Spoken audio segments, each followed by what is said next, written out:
చెప్పండి. అంటే ఇప్పుడు ఏపీలో ఎలక్షన్స్ రాబోతున్నాయి కదా, ఏ పార్టీ అధికారంలో వచ్చే అవకాశం మ్యాక్సిమం టీడీపీ. ఎందువల్లండి? ఎందుకంటే జగన్ చెప్పిన మాటలన్నీ పెట్టుకోలేదు కాబట్టి సో టీడీపీ ఛాన్సెస్ ఉన్నాయి. మీరేమో టీడీపీ అంటున్నారు, జగన్ గారు ఏమో సంక్షేమ పథకాలు ఇచ్చామో సో ఈసారి 170 సీట్లు కొడతామంటున్నారు. చెప్పిన అన్నీ ఇప్పుడు పెట్టుకోలేదు మాటలు. ఆయన చెప్పిన వాగ్దానాలు చేసిన అన్నీ ఆయన ప్రూవ్ చేసుకున్నాడా? లేదు కదా. సో ఇప్పుడు చంద్రబాబు ఏంటంటే మనకి ఇక్కడ నమ్మకం, హైదరాబాద్ చాలా డెవలప్ చేశారు ఆయన.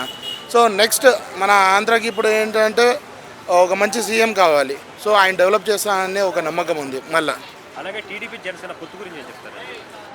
జనసేన అయితే అంత ఐడియా లేదండి, ఎందుకంటే ఆల్రెడీ పవన్ కళ్యాణ్తో ప్రాబ్లం అయింది బిఫోర్. సో ఈసారి కూడా పవన్ కళ్యాణ్కి వస్తాయా రావా అనేది ఐడియా లేదు.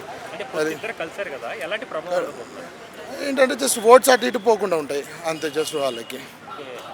2019లో టీడీపీకి 23 సీట్లు వచ్చాయి, వైసీపీకి 150 సీట్లు వచ్చాయి. ఈసారి ఎలా రాబోతున్నాయండి రెండు పార్టీలకి?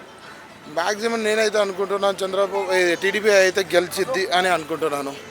100%గా గెలిచిద్ది అనుకుంటున్నాను. ఇప్పుడు ఇక్కడ కాంగ్రెస్ అనుకోలేదు ఎవరు, మళ్ళీ ఏంటంటే కేసీఆర్ వస్తాను అనుకోరు, కానీ 100% కాంగ్రెస్ వచ్చింది. సో అట్లా. అంటే మీరు ఇప్పుడు జగన్ పరిపాలన చూస్తున్నారు, ప్రీవియస్గా మీరు చంద్రబాబు నాయుడు పరిపాలన చూశారు కదా. అవును. ఇద్దరి మధ్య తేడా ఏంటనుకుంటున్నారు? చంద్రబాబు ఏంటంటే ఆయన చెప్పిన దాంట్లో అన్ని చేయకపోయినా ఆయన సగం అయినా ఆయన చేస్తాడు. జగన్ దాంట్లో ఆయన చెప్పిన దాంట్లో ఏం చేయలేదు, ఆయన చూసుకున్నాడు కానీ ఇంకేం చేయలేదు ఆయన, అంతే. రీసెంట్గా జగన్ ఏ సభలో చూస్తున్నా కుటుంబాలను కూడా చంద్రబాబు నాయుడు చీలుస్తాడు అన్నాడు. బట్ ఇప్పుడైతే షర్మిల కాంగ్రెస్లోకి వెళ్ళి అన్న పైన విమర్శలు చేస్తుంది కదా, దాని గురించి ఏమంటారు? వాళ్ళు కొట్టుకుంటారు, ఇంకా వాళ్ళు చెప్పుకుంటారు కుటుంబాన్ని ఒకటి చేస్తాం అది ఇది అని చెప్పేసి.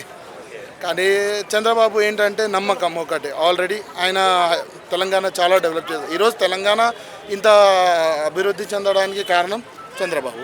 సో మీరు చూసిన దాన్ని బట్టి, విన్న దాన్ని బట్టి ఏపీలో ఎలాంటి డెవలప్మెంట్ ఉంది, అలాగే ఉద్యోగ అవకాశాలు ఎలా ఉన్నాయి?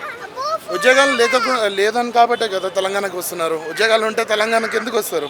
అందరు మళ్ళీ రిటర్న్ ఆంధ్రాకి పోతారు కదా. ఇక్కడ ఎంతమంది 90% ఆంధ్ర ఉన్నారు. సో ఇక్కడ ఎందుకు వస్తాం? మొత్తం అందరు అక్కడే వెళ్తాం కదా. మళ్ళీ చంద్రబాబు డెవలప్ చేస్తాడు. చంద్రబాబు చేస్తే మళ్ళీ ఆంధ్ర మనకు కూడా వాల్యూ వస్తుంది మళ్ళీ.